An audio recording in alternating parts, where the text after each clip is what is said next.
Indian ఆర్మీకి చెందిన cheetah helicopter కూలిన ప్రమాదంలో యాదాద్రి జిల్లా బొమ్మల రామారం గ్రామానికి చెందిన లెఫ్టినెంట్ కర్నల్ వినయ్ భానురెడ్డి మృతి చెందారు.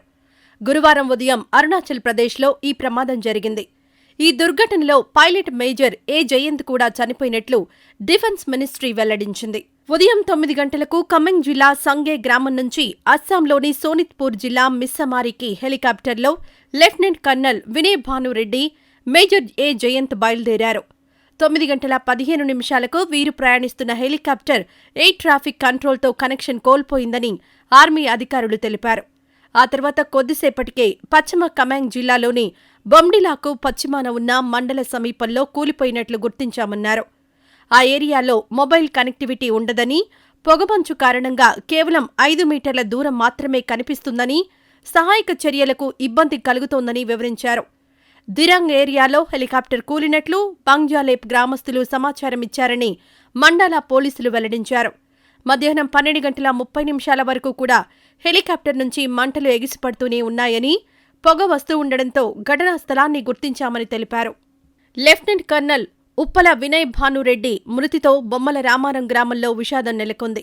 సైన్యంలో ఉన్నతమైన స్థానానికి ఎదిగిన తమ గ్రామవాసి హెలికాప్టర్ ప్రమాదంలో కన్నుమూయడంపై స్నేహితులు, గ్రామస్తులు కంటనీరు పెట్టారు. వినయ్ భానురెడ్డికి భార్య, 2 కుమార్తెలు ఉన్నారు. ప్రస్తుతం వీరి కుటుంబం మల్కాజ్గిరిలో ఉంటోంది. ఆయన తండ్రి ఉప్పల నరసింహారెడ్డి లయన్స్ క్లబ్ సేవా కార్యక్రమాల ద్వారా మండలంలో అందరికీ సుపరిచితుడు. గతేడాది అక్టోబర్లోనూ అరుణాచల్ ప్రదేశ్లో ఇదే తరహా ప్రమాదం జరిగింది. ఓ సైనిక హెలికాప్టర్ క్రాష్ అయింది. అప్పర్ సియాంగ్ జిల్లాలోని ట్యూటింగ్ ప్రధాన కార్యాలయానికి 25 కిలోమీటర్ల దూరంలో ఉన్న సింగింగ్ గ్రామ సమీపంలో ఈ ఘటన జరిగింది.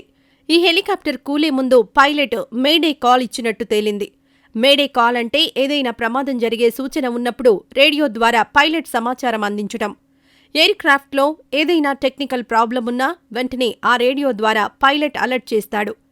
ఈ ప్రమాదం జరిగే ముందు ఎయిర్ ట్రాఫిక్ కంట్రోల్కి కాల్ చేశాడు పైలట్. టెక్నికల్ లేదా మెకానికల్ ఫెయిల్యూర్ అయి ఉండొచ్చని చెప్పాడు.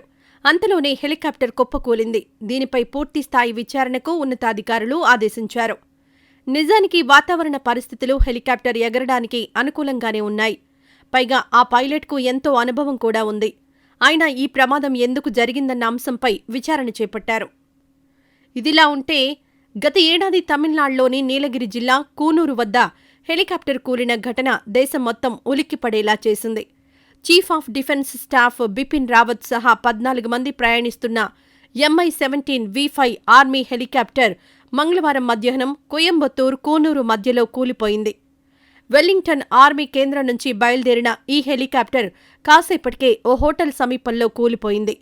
అయితే ప్రమాదం జరిగిన స్థలంలో 11 మృతదేహాలను గుర్తించినట్లు ముందుగా వార్తలు రాగా ఆ సంఖ్య 13కి చేరినట్లు తెలిసింది. బిపిన్ రావత్ భార్య మధులిక కూడా ఈ ఘటనలో ప్రాణాలు కోల్పోయినట్టు తెలుస్తోంది. గుర్తుపట్టలేని స్థితిలో మృతదేహాలు ఉండడంతో DNA టెస్టుల ద్వారా మృతదేహాలను గుర్తించామన్నారు. హెలికాప్టర్ గాల్లో ఉన్నప్పుడే పేలిపోయిందని, అందులోని వారు మంటల్లో కాలుతూ కింద పడడాన్ని తాము కళ్లారా చూశామని ప్రత్యక్ష సాక్షులు చెప్పారు. మరోవైపు ఈ ప్రమాదానికి సంబంధించి కేంద్ర కేబినెట్కు వివరాలు అందజేసిన రక్షణ శాఖ మంత్రి రాజ్నాథ్ సింగ్ అనంతరం ఢిల్లీలోని బిపిన్ రావత్ ఇంటికి వెళ్లి కుటుంబ సభ్యులకు ధైర్యం చెప్పారు.